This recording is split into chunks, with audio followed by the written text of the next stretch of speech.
Hey, everybody, welcome again to the Mosaic Podcast. Every time I say this and every time I show up, it shows up.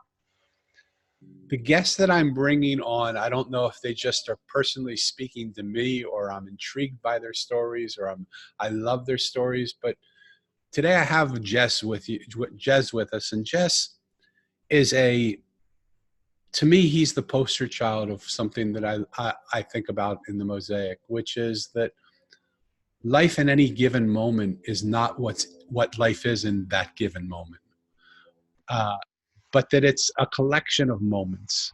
It's a mosaic, so to speak, of all those moments that make our life real. And all too often what we do is we go into the potholes of life and we think, how will I ever get out of this? We go into adversity and we think, oh my God, this is going to last forever. How will I ever get out of it? And this becomes my reality, when in reality, it's just a pothole. And 1 inch away is a hand reaching out to bring you out of the pothole. In my book, The Mosaic, the person that does that is the road worker. And the road worker has to get you out of the pothole in order to fix the road. So he comes to offer you his hand or to pull your car out with his truck. And what he notices is there's 4 types of people. They're the people that drive around the pothole and carry on with life. They're the people that go into the pothole, ruin the front end of their car, go immediately to the shop and get it fixed, and it's all but for a few scratches and flaws, good as new. They're the people that drive into the pothole, ruin the front end of their car, don't ever get it fixed, and hope people will never notice, but everybody notices. And they're the people then who drive into the pothole and think that's their life now. They can't get out. They think, how will I ever get out of here? I can't ever get out of here. And they make a few efforts to go back and forth, and it just digs them deeper, and they think that's their life. But the road worker has to get you out of there. And so if you're in a situation in your life right now, you don't even have to know the story. You don't even have to know the road worker. What I'm going to invite you to do, if you're in a situation where you're in a rut and you can't get out, call the road worker, because he'll fix the hole. But in order to do it, he's got to get you out, and he'll help you out. He'll just offer you a hand and pull you out. So today, I'm with Jez, and Jez has lived a lot of different lives in this lifetime. I'm going to read you a brief biography of him. But what I really want you to know is that his life has been a story of ups and downs. But all the while, he's been himself. And we're going to go into that today as we do this interview. But again, the important thing of this podcast is for people to see that there's a perspective beyond the perspective that we currently have. So Jez is an award-winning, best-selling creator of children's picture books. He's an artist and he's a writer. And then one of his books that sold the most, he sold 1 million copies of a board book called Hug. And it was his beautiful illustrations and just 1 or 2 or 3 simple words that sold 1 million copies. Do you know how hard that is to do in the current world, to sell 1 million copies of a book? He's been incredibly successful with that. And he's written 45 books that have sold over 8 million copies totally together. That's a lot of books, and that's a lot of stuff that if you think about who we influence and who we affect, kids, what a beautiful influence to have. But remember, one story is not the whole story. In 2004, he suffered a breakdown, which gradually, because of the man he is, turned into a breakthrough. And after 7 years of suffering and introspection, his identity with his personality fell away. He now shares what he has found through his life, which is called The Life Beyond Personality. And he's written 2 books now that talk about that are called The Story of You and The Infinite Journey. And we'll post the links to those. Those are available on Amazon, and you're going to want to get those. But we'll post the links to where you can get that in the show notes when we post the interview. So right now I want to stop talking because the show is not about me. It's about Jez. Jez Alborough, welcome to the Mosaic Podcast. Thank you for coming. Hello, Danny. Thank you very much for having me. Where is that? Where are you calling from? Because that's obviously not a California accent. No, I was just going to say I'm in southwest London in a place called Richmond by the Thames, and we're in a heat wave currently, so it's one of those extremely hot days. I'm in my studio, which is at the top of my house, so it gets very, very hot. So luckily it's starting to cool off now. What time is it there? Because it's still hot and it's 22:08 in the evening. wow. Okay. So we think, we're so spoiled here in San Diego because we normally have temperatures are in the 70s Celsius. And so when it gets to 71 or 72, we think we're in a heat wave. And when it gets to 64, we think we're like, we put on our parkas. So we're very, very spoiled, which is not how it is in London, I'm sure. But we've had a heat wave here also, which has been really, really hot the last few days where it's gotten into the 80s. So, yes. But for most people, that's like comfortable summer weather. Right. Yeah, I think we're in that area, maybe a bit higher actually. Yeah. But it's ending tonight, I think. You could feel it's so beautiful when the weather changes. We've had 4 days of it, and you can feel the new, picking up on your theme, you can feel the new energy coming in. The wind's slightly different. There's a bit more wind, and we're moving on to the next stage. It's lovely. Fabulous. Yeah. So let's jump in. And what I like to do is I like to get to know the person behind the persona. And so I'm just going to ask you some stupid questions, so to speak, but just to get people to know you a little bit. Jez, what do you do for fun? Oh, first thing that came to mind is write and play songs. Wow. What do you play? That today. What sort of music? Guitar. I have a great love of blues, but my music is much broader than that. It's influenced by that, but all styles really. Apart from, the only thing I don't do is classical, probably. And do you play in clubs or something like that, or do you just play for your own enjoyment? I have in the past. I'm building up I've got quite a collection of songs now that I've got to get out there. So this is something that's going to happen.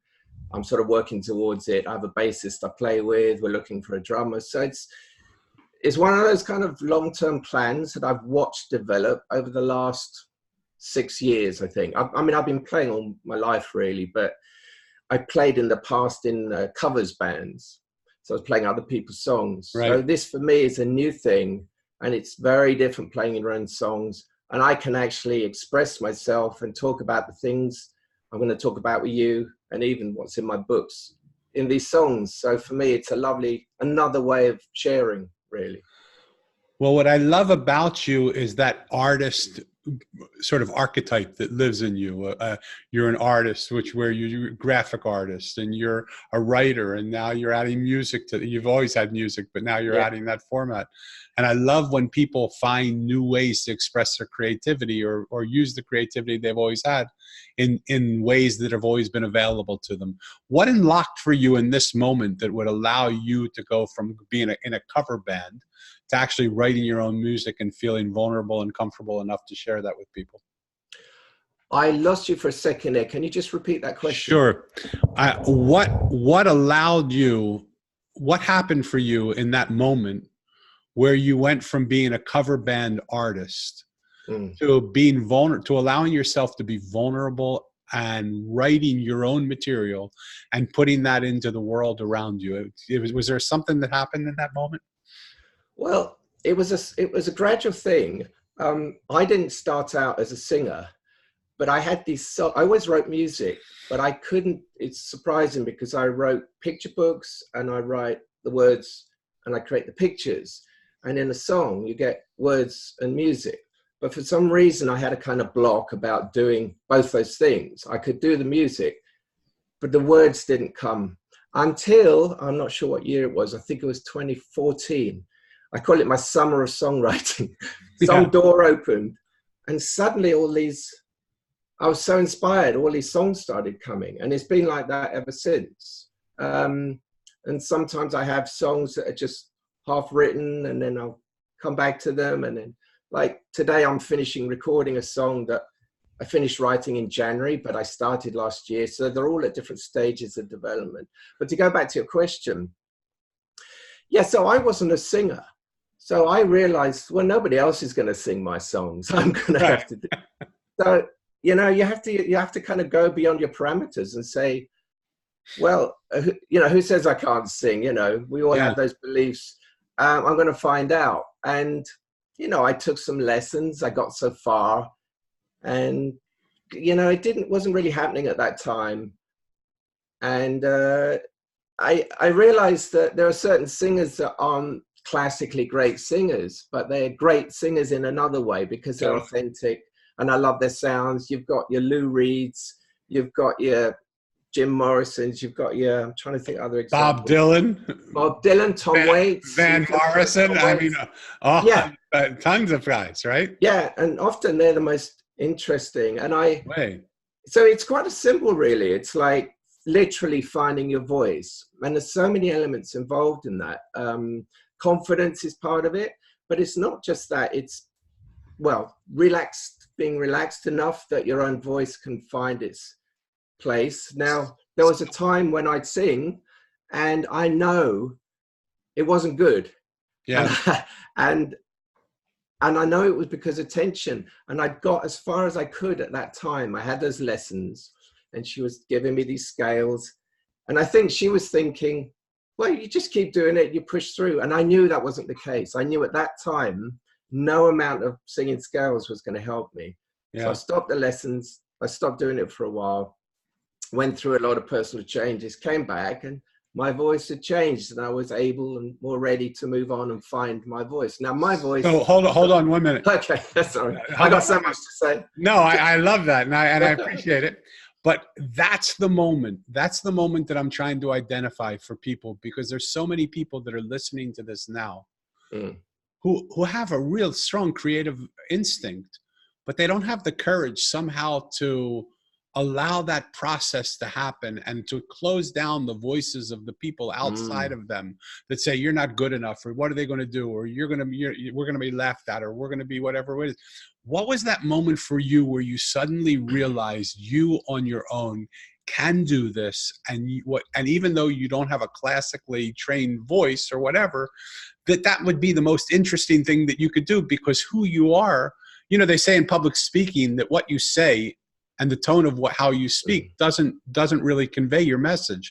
Who you are conveys your message. And so when did you realize that how you showed up was more important than how beautiful your voice was? It's funny because I'm not getting one particular moment, but I have charted this journey. I have written, like, I've got a date for the very first time I got words that went with the song. So my first full song, and every song I date. And I got moments for when I first met the bassist, and I first played with them, and I first played outside there. And I remember one specific time where there's a kind of open mic session, a local pub.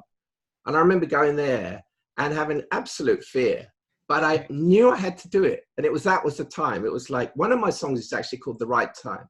It's the right time.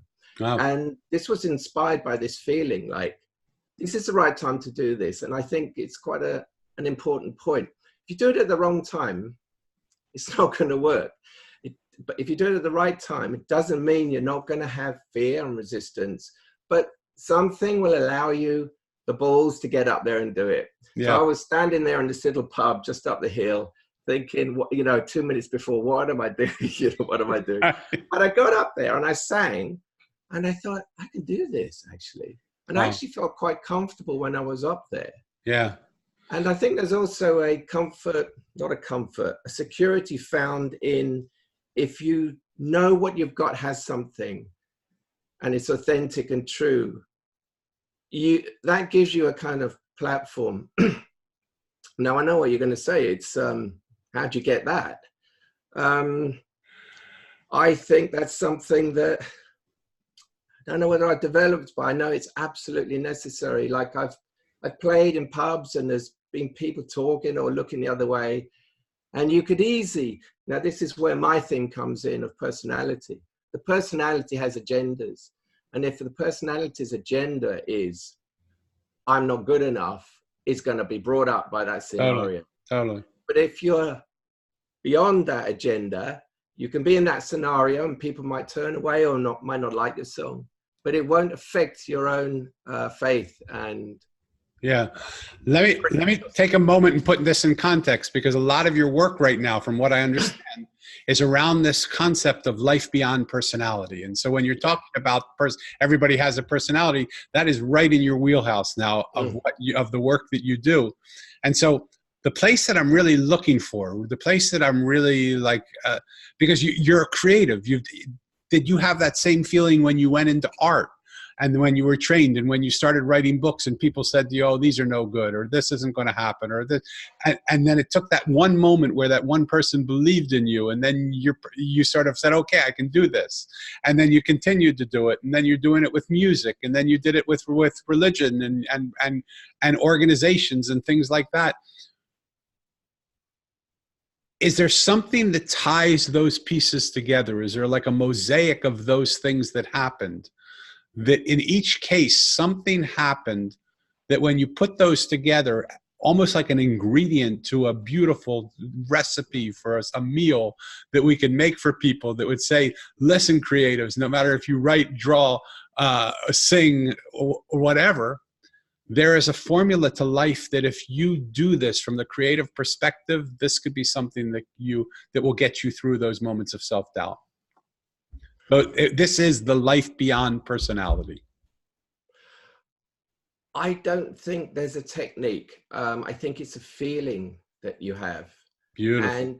And I don't think it's something that I have created or developed. I feel it's something that there's always in me, but it can be overshadowed, for example, by agendas of the personality. And when one becomes free of the personality, that just stops happening. Love it. So you're not limited by those agendas, by those beliefs, by those, I can't do this, I'm not good enough, all of those kind of thought patterns. So let me push that equation a little bit, because we've been talking about it through the arts and creativity, but your life has also seen you go through some very trying times. Is the same feeling that you feel that gets you through the creative process the same feeling that got you through going from a catastrophic situation to an incredible breakthrough? That's a very perceptive question, Danny. And yes, absolutely, it is the same. Every once in a while, a blind squirrel catches a nut, so I'm happy. Yeah, that is exactly the same. And so the artistry of what I'm trying to create in this moment is, what does that feel like for people? Because I believe, like you believe, that there is a feeling that's there. There's something that's there that's always there. We don't create it. We don't have it. But the personality, or I was just talking to someone who is helping people to quiet their minds, the noise of the mind, or fear of it in psychology, or whatever it is. Those things just block us from experiencing that experience. And so is there something that you've done? Was there some sort of thing that opened up for you that allowed you to feel that thing that was always there beyond your personality? Yes, and it is finding what is beyond personality, finding what that is and where it is, and realize that is actually who I am, that the personality is not who I am. So for people who are new to this, that are saying, oh, come on, what do you mean you're not your personality? Talk to me about that thing that is beyond your personality, that is really who you are. Okay. And how you have discovered that and what that means. Because it's almost like in spirituality, we talk about that as the observer, the one that's watching, the one who is watching, the one who's watching the watcher, right? Yeah. And so how did you discover that? Because that's your work now, the life beyond personality. And can you help people, bring people to the life beyond personality? If they read the books, will that be what will happen? If they're ready to hear it, it would absolutely be what will happen, because they will be able to use it. But if someone isn't ready or tuned into this, it won't help them at all. They would just find it confusing and gobbledygook. Yeah. So I'm very clear that this is not for everyone. But I do feel that I've found something that's incredible. And through my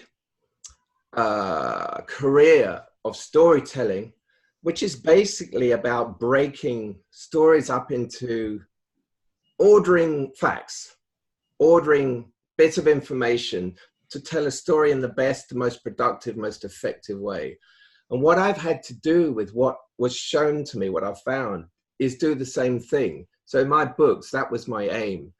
And I very carefully cover each subject in order, because it builds into a kind of compendium, like a web of knowledge, and what one chapter builds on the previous one.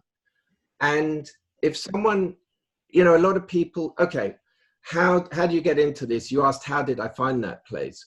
Well, it all began when I was 15 years old and I was cycling down by the river 2 miles away. And I had what I call an opening. Somebody might call it a story. And basically I was a 16-year-old boy, and I had all the usual ups and downs and confusions and problems of a 16-year-old boy. But in that opening, something happened where I was shown that I wasn't just that. There was something that was beyond all that, and beyond the way that me was manifesting in that moment. And that place was beyond, I won't say it was beyond thought, because I could still think, but it was certainly beyond any negative thoughts. It was very blissful in the body. It was absolutely peaceful. It was absolutely still. And it had no need of getting anything from anyone, because it was fed directly. It was an experience of love that was directly perceived. So I had these experiences a few times throughout my early life, and they showed me there was another perspective to life. So my quest became to understand what they meant, and what was the significance of them to the rest of the life that I lived, where I would have problems and unblissful, difficult times like everyone else. Yeah. So this was my quest. And of course I embarked on this journey, and you go to the places where people apparently say they have the answers, with teachers and spiritual traditions and everything. And I did this for a long time, and I really learned a lot. And that's kind of knowledge, but that's not the same as knowing what I knew in that opening. So many, many years later, I had this breakdown, and really, this is a classic example of something that's the most terrible thing turning into the greatest thing. Now, I didn't know that at the time. Right. And this thing we talked about earlier, when you said, how did you know? That one in the midst of that hell was somehow in there. And that was the one that got me through it. And it was bad, it was bad. But that one somehow, and I brought it forward through writing. That was my particular way. By writing about what was coming up for me, the emotions and the feelings and the confusion and the lostness, I had this slight gap, this slight distance to it. And gradually over 7 years, I don't want to kind of lessen how bad it was in any way, and make, all I had to do was write a bit. This was serious, heavy suffering. But I tell you, if I can get through that, anybody can get through anything, you know.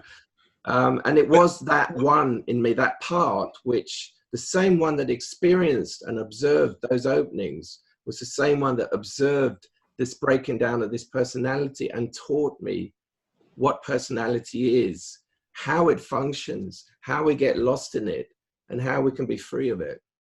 Wow.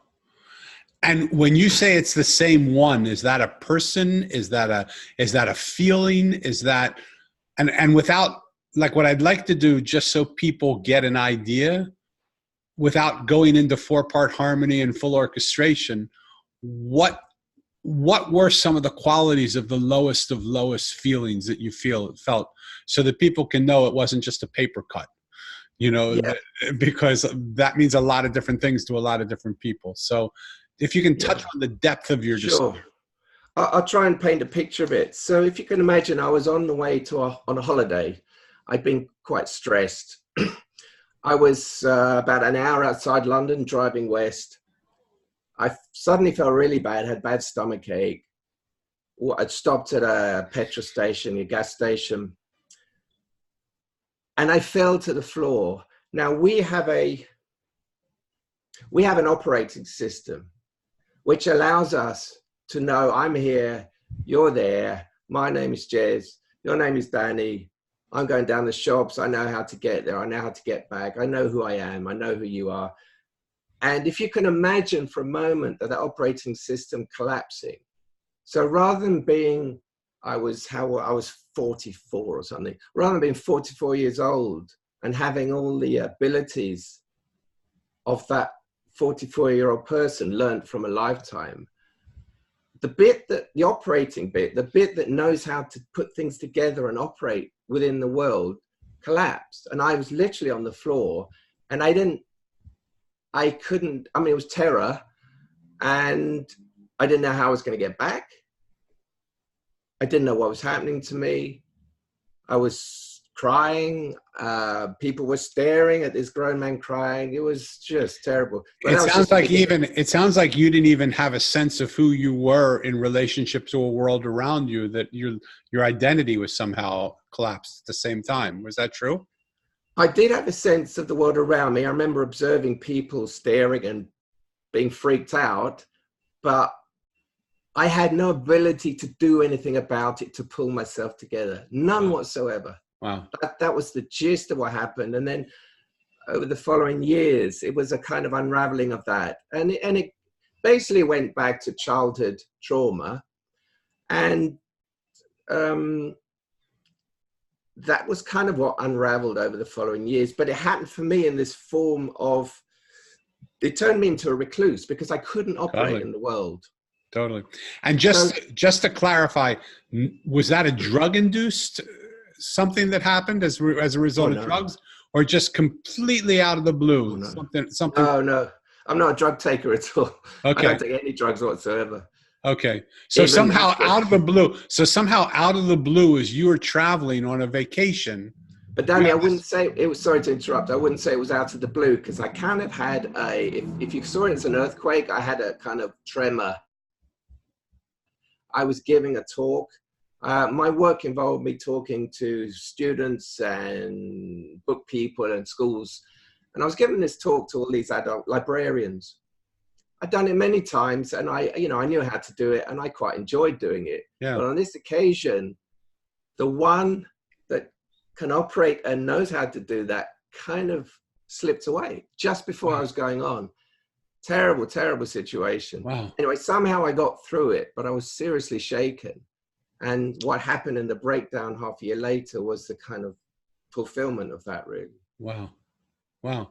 And so what did you do? How did you get from where that petrol station to wherever the heck you were going? What happened? Well, we were heading to Cornwall, which is the far west of southern England, and we were an hour out, and I couldn't drive. I mean, my wife was with me. My wife doesn't drive. So we had to go home. So to leave the car there, I was taken by ambulance to the hospital. They thought I was wasting their time with a panic attack. They had absolutely no understanding. They weren't trained for this. The doctor was very dismissive, quite horrible, really. I managed, he did give me that was the only pill I had. He gave me some kind of mild sedative that allowed my heart, because my heart was going crazy, to rest enough for me to just about get on a train, go home.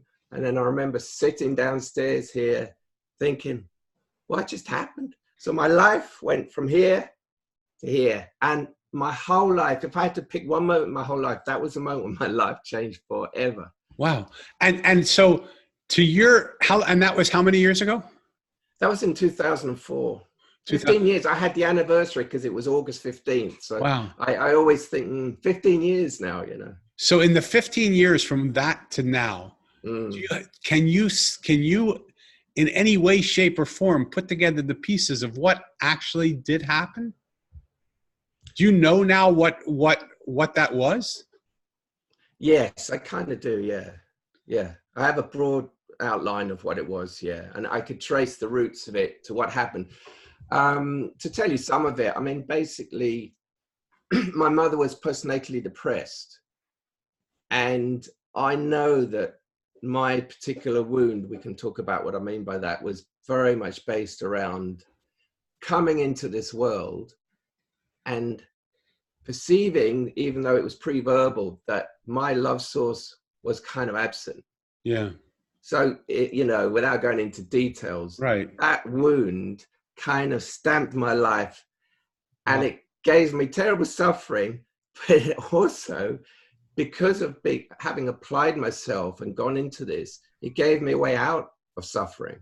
Wow. That was beyond that particular version of it, which has led me to write these books and talk about this. So talk to me now, because as you are speaking, I'm 100% sure that many of the people that are listening, whether the scorecard is exactly the same as yours and the players are exactly the same, they know that moment where they don't feel that source of what they want, that love that they're looking for, there, right? And so I call that the wound.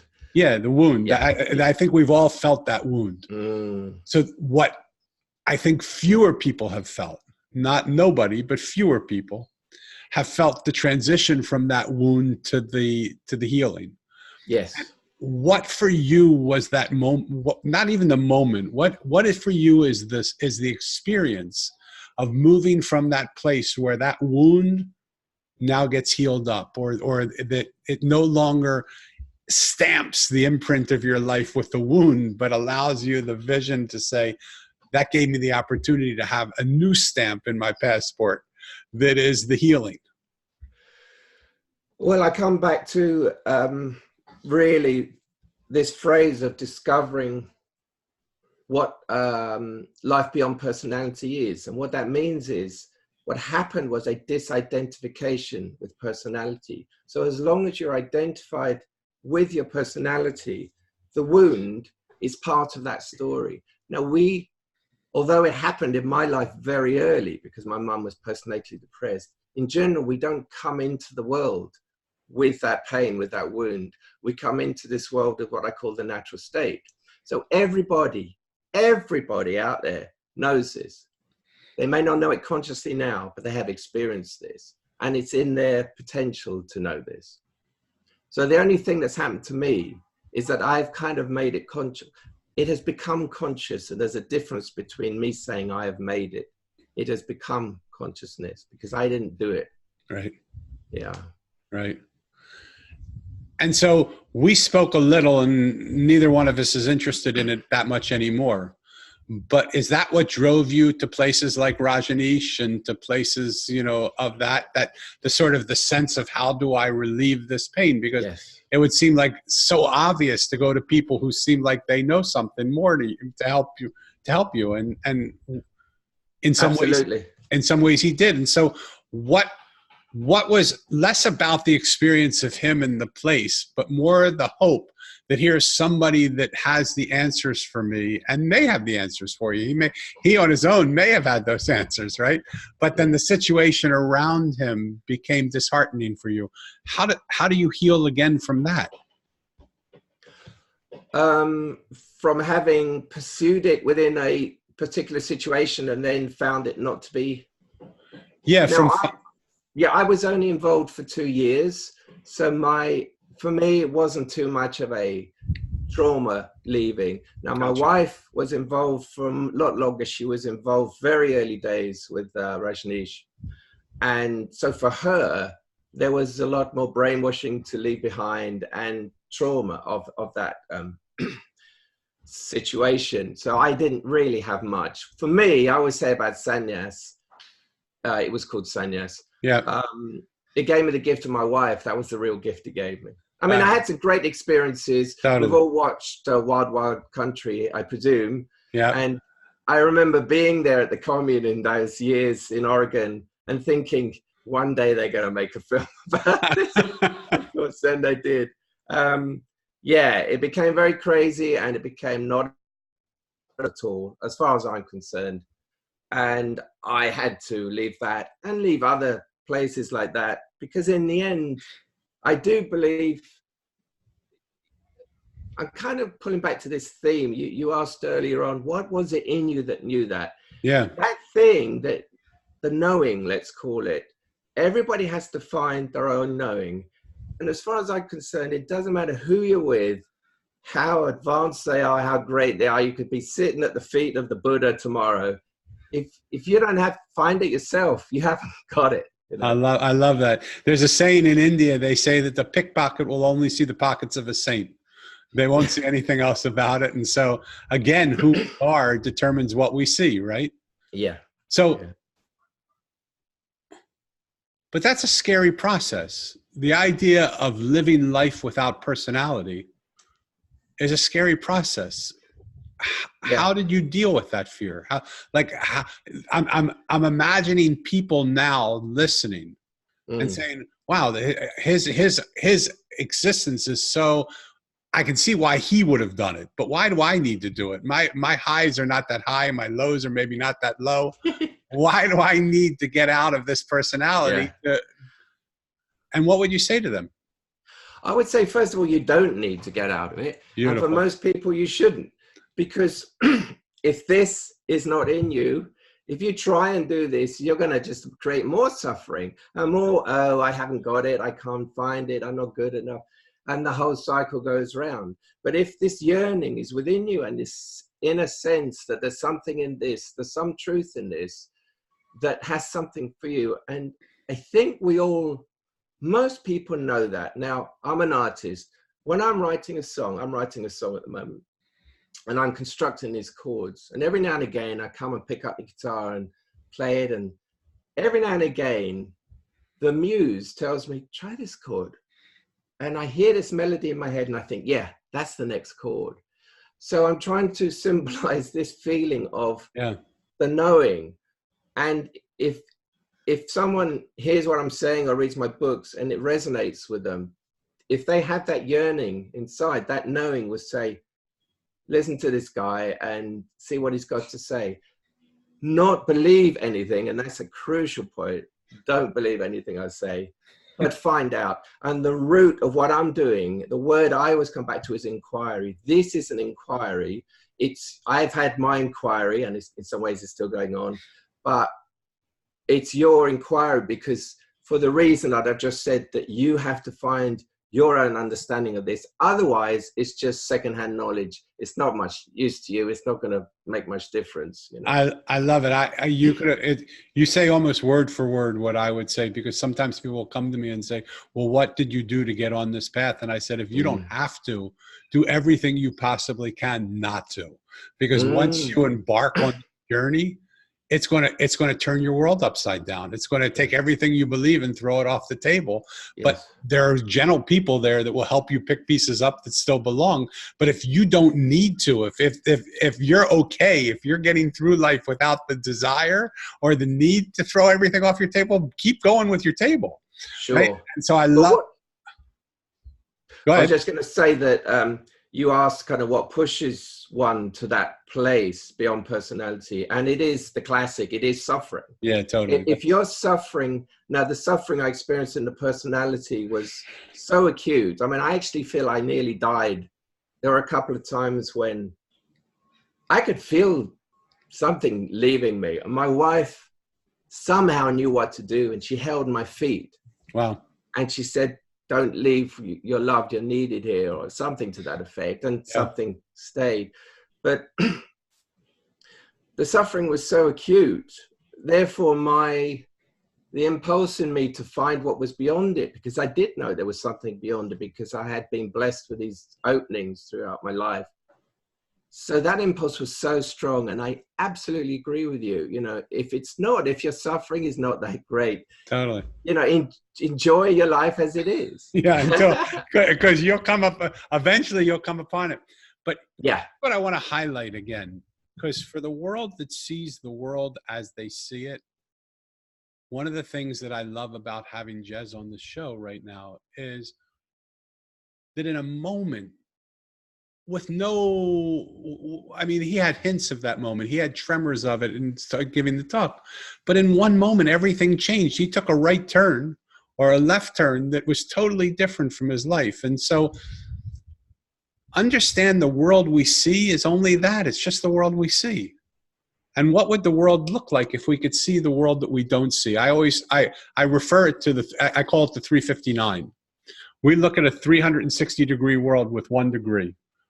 and we see it from this 1 degree, but there's 359 degrees that we don't see.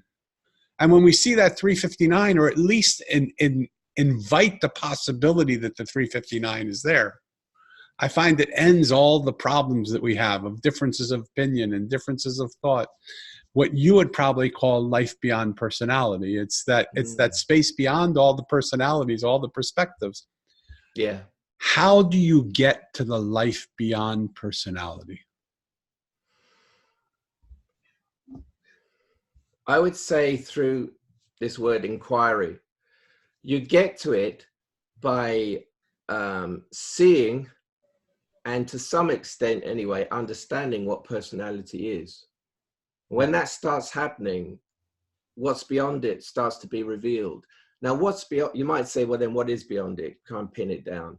Well, I use the example of the natural state that we all enter this world in as a way of describing what life beyond personality is. And there's 4 fundamental, I hope I can remember them now, aspects that I talk about. So one is the stillness. So that's the stillness that I felt in those openings. So this is, personalities can be very busy.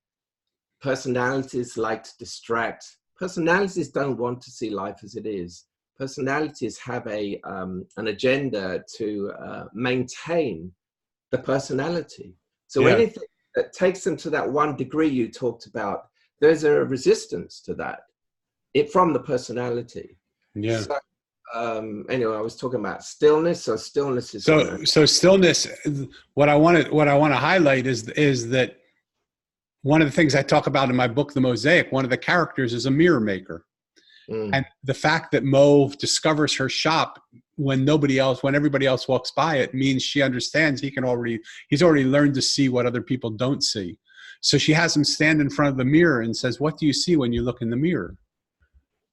And what he sees, if I were using your terminology, is personality, which is, for him, is all the stories that he's told himself about who he is. Yeah.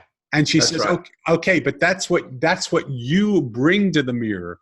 What does the mirror actually just show you back without all your stories, without all your personality?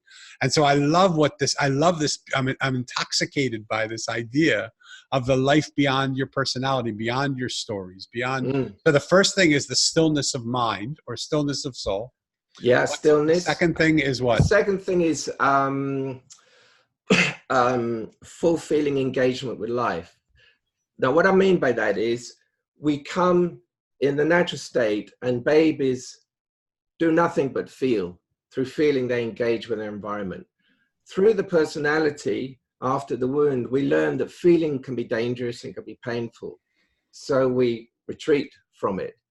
And, you could make a case that the more one retreats from feeling, the more one retreats, the dial of your life energy is turned down. So feeling is very much a part of this. And a return to life beyond personality involves full feeling engagement with life. There's no repression.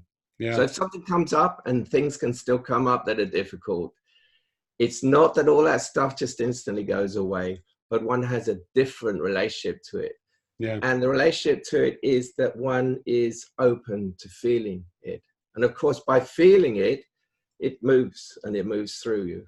So let me expand on this for you, or understand it a little bit better, because I have exactly same terminology, but I call it that what happens in life is when we become vulnerable, or before we become vulnerable, what we do is we protect ourselves with silos, because we've been hurt so many times that we start to build silos around ourselves, and we paint the outsides of our silos with images of ourselves so that everybody thinks they're looking at us, but inside we're just covered in the ground, crying like a little baby, hoping no one will ever see us, because we are trying to maintain this persona. So we live in these silos.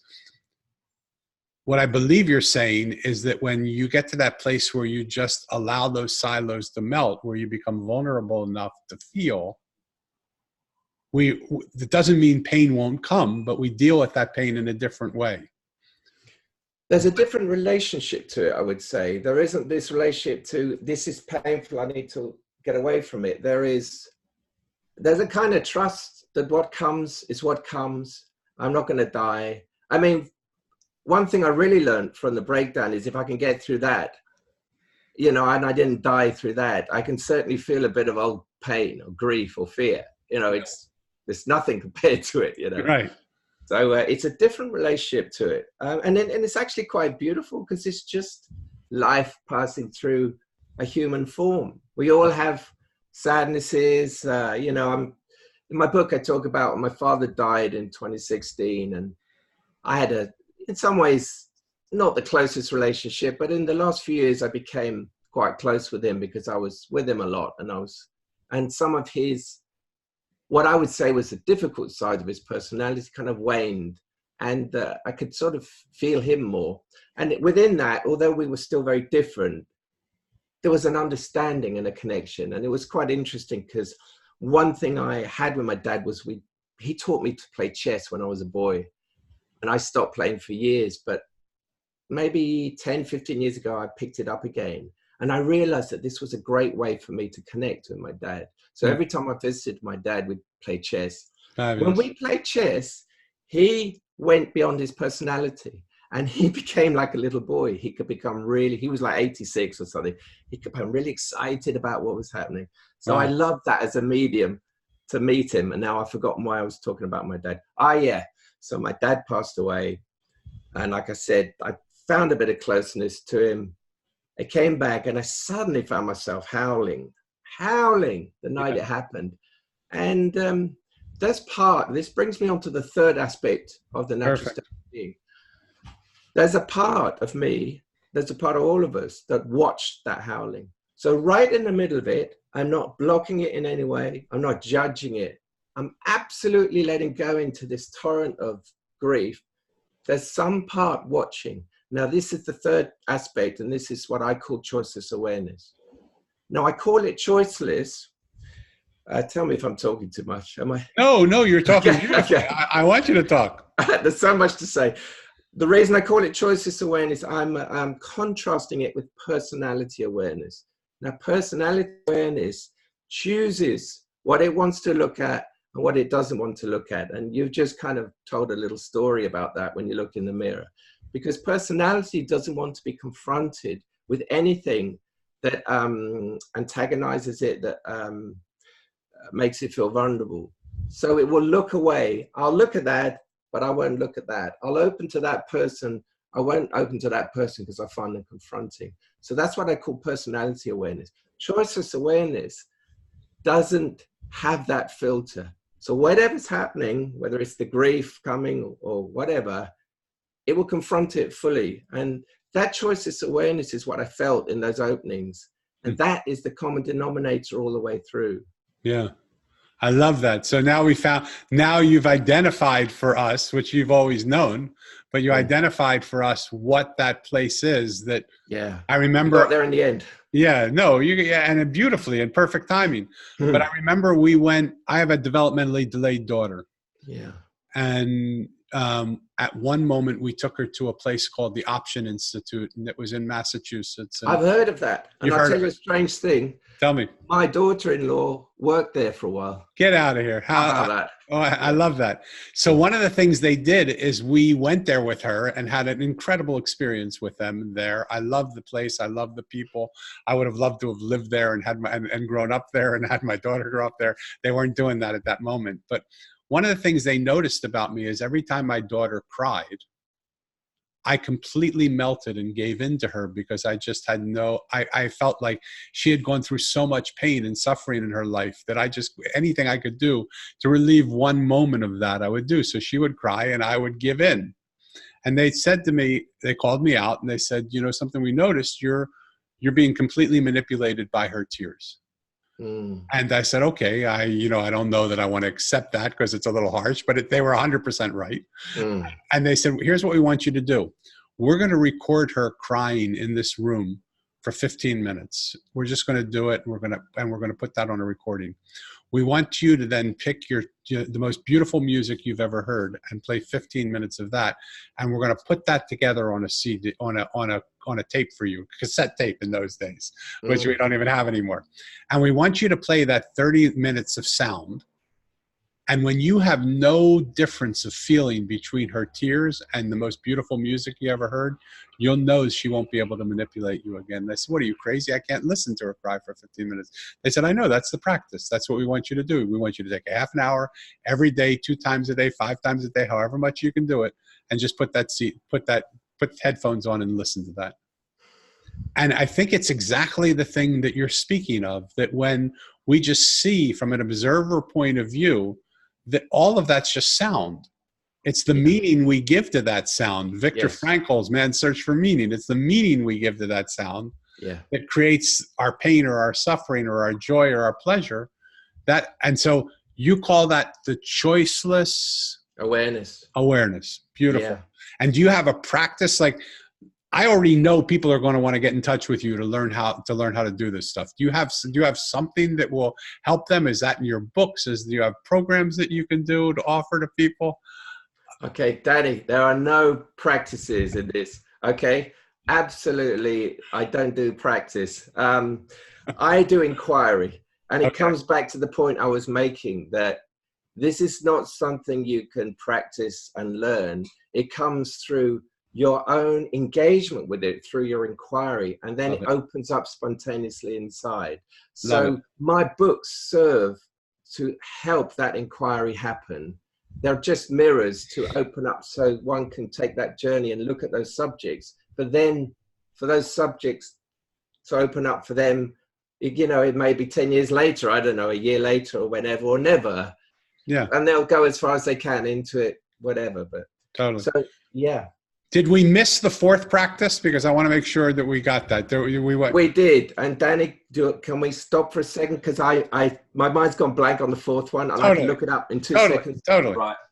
So here's the book, by the way. Okay, The Story of You is the book that we want people to get.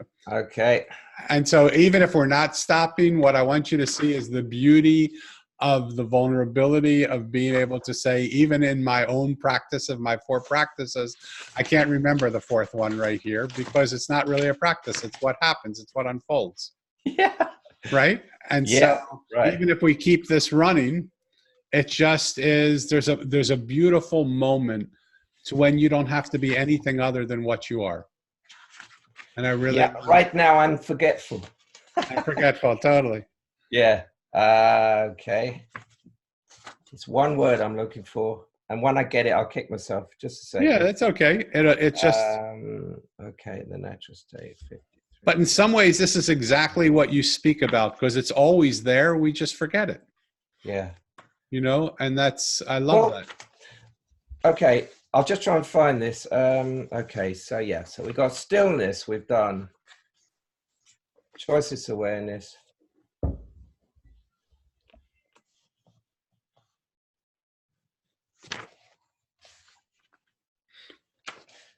Okay.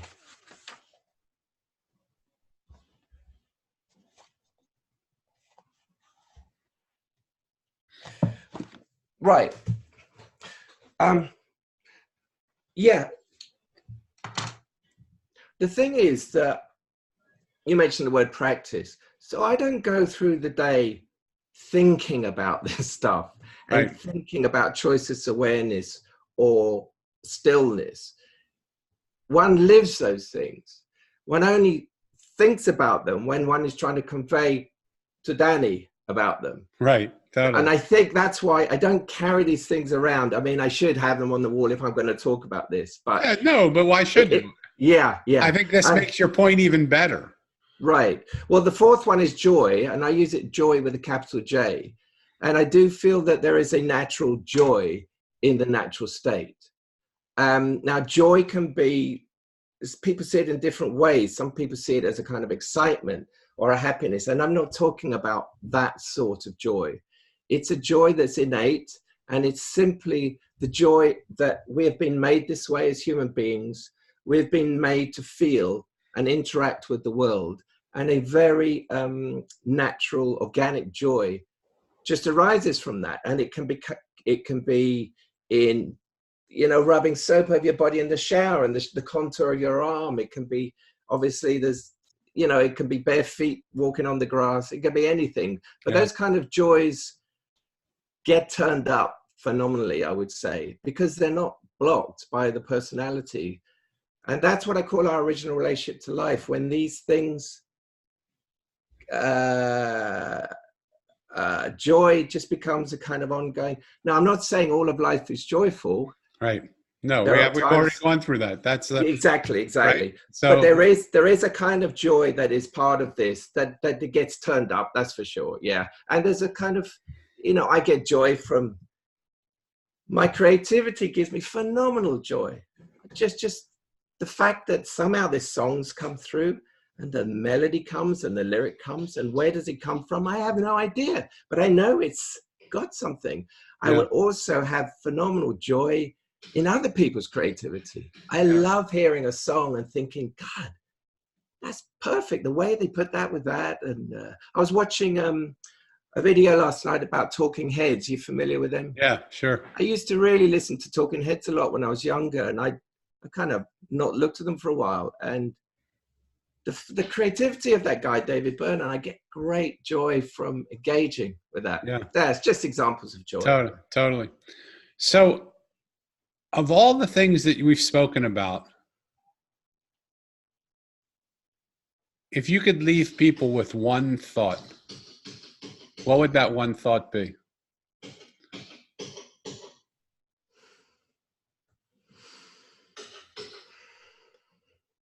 That's difficult.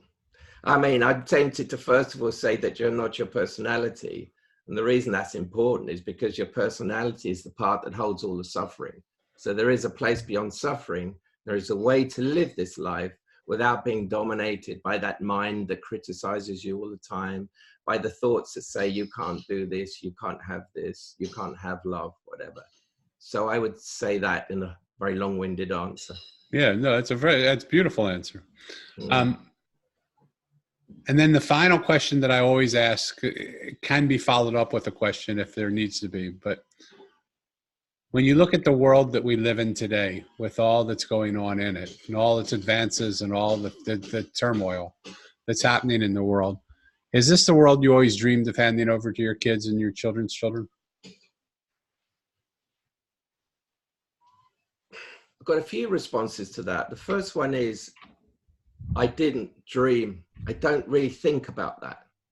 Now, it may be partly because I don't have kids of my own, but of course I can extrapolate and imagine that. The second answer would be, yeah, the world is obviously in a hell of a state. And I would say the reason for that is people do think they are their personalities and they're totally identified with them. The third point is, I'm not sort of saying we can save the world through this if everyone gets this. Right. Not that that couldn't happen, but right. I don't really think the world needs saving in that way. The world is as it is, A, and B, it's not my place to think that I can change those things. Totally. Because I don't think anything I have gained is not through anything I have done. It's absolutely through non-doing, through receiving. So the idea that I could, so then you might say, well, why did you write the books? Well, simply there's a kind of overflowing of sharing of what I've been given. But the second stage of what happens to that, how many people it reaches or helps, is utterly beyond me and really nothing to do with me. That's up to life. And if two people get it, fantastic. You know, even on that level. Of course, as an artist, you want to connect with people, and that's part of the cycle of energy. But, there's one, so I would say that. So I understand that you don't feel that anything you're going to do the world doesn't need you to change it. Right? That it will. I completely get that. What would that be? but if there was one thing that you would recommend people do to remove themselves from their personality, what would be the starting thing that you would do? What's one thing that they could do? I think the only thing because I don't really deal with practice. But the only Yeah. thing I would say is ask questions. Inquiry. Ask who you are. Inquiry. Ask who you are. Ask if you're feeling bad. Ask why. Now, when I was in that breakdown, and I was having these terrible feelings of lostness and terror, I inquired day after day, what is this? And I had a kind of idea, and then I'd travel into it, and I'd get more insights. And that is the way in, really, that choiceless awareness being applied to one's life and one's experiences, and to the suffering and to the good parts. And why does that make me feel bad? Why does that make me feel so good? In the end, that's what wins. That's what delivers this to someone. Yeah. Yeah. I want to thank you from the bottom of my heart. I know we had a little confusion getting started, but I'm so happy we saw through it, and we found this conversation. And I just want to summarize for people that are Mosaic community people or that listen to the podcast all the time. One of the reasons why it's so important to continue to expand your horizons and talk to people who think outside of your silos, or to think outside of the way you see the world, is I believe in a world where everything is possible. And the only reason why something is not possible is because we don't see a way to make it possible. And the more that we speak to different people, the more that we not speak to them, but really listen to them. I think we want to start a revolution or an evolution of listening, where we take the time to listen to each other. And one of the things that Jez is saying is that listening process happens through inquiry, even with yourself. Like, one of the things that I see more and more in the world that I see is how few people really know themselves. And I love this process that Jez is talking about, of inquiry, of just saying, what's that feel like to feel that pain? What if I could have that choiceless reality, or whatever he said, I don't have his exact words. Choiceless awareness. Choiceless awareness that allows me to just experience the experience without giving meaning to it, and just say, what does this feel like? How does this feel? Does this feel like something I want to continue? And practice that practice of inquiry. This world is a richer place because all of us are involved in it. This world is a more beautiful place because we lean on each other and help each other, not by teaching each other what to think, but just by listening to each other. And when we hear each other's stories, we start to understand the world is a different world than we ever saw. It would be so easy just to look at some of the things that happen in people's lives and say, oh, they've had adversity, or they were involved in this thing, or, oh my God, they did that, and to just swipe them away. But when we take the time to sit with the homeless guy on the street, the bus driver, the woman or man that's ringing up our groceries, the person that's serving us tea or coffee, the person that's serving us a scotch, when we take the time to just sit with them and just and hear their stories, who they are becomes more vivid and more beautiful than the person we originally see. And that's the whole story of the Mosaic. Mo saw these people, and his parents passed away. The adults told him they're in heaven, so he set out and searched for heaven. But the people he met were common, ordinary people: a street worker and a homeless man, and a gardener, and a waitress, and just simple people. And he looked at them and he said, "As long as I'm here, I don't know how you're going to show me heaven, but tell me your story." And when he heard over and over again their stories, he realized the person that he originally saw was not at all the person that they were. And when he had that situation happen over and over and over and over again, finally he turned to his right and he saw the monk. And the monk motioned to him to come to him, and he unzipped the sky and walked him into a parallel reality where he met the wise one. And the wise one was the keeper of the Mosaic. And I won't say more because I hope you'll buy the book and enjoy the story and share it with people. But what I do want to say is nothing is as it seems. And so practice the practice of inquiry. And I know you will want to, we will leave the websites and places where you can go to find out more about what Jez is doing. His website is lifebeyondpersonality.com. Content by books is where you can go to get his books. But lifebeyondpersonality.com is a place where you can go to check up on him. He's also available on Facebook at facebook.com, Life Beyond Personality. His book is called The Story of You, and a second book called The Infinite Journey. I don't know about you, but I'm going to read those books, and I hope you will too. Because this intoxicatingly beautiful idea of the life that exists beyond our personality, how exquisite. Thank you again, Jess, for being on the show with us. Thank you again, listeners, for coming and listening and spending your days with us. And from the bottom of my heart, Jess, I thank you. Thank you so much, Danny. I appreciate the work you're doing. It's my absolute honor, brother. Okay. Until next time, we'll see you soon.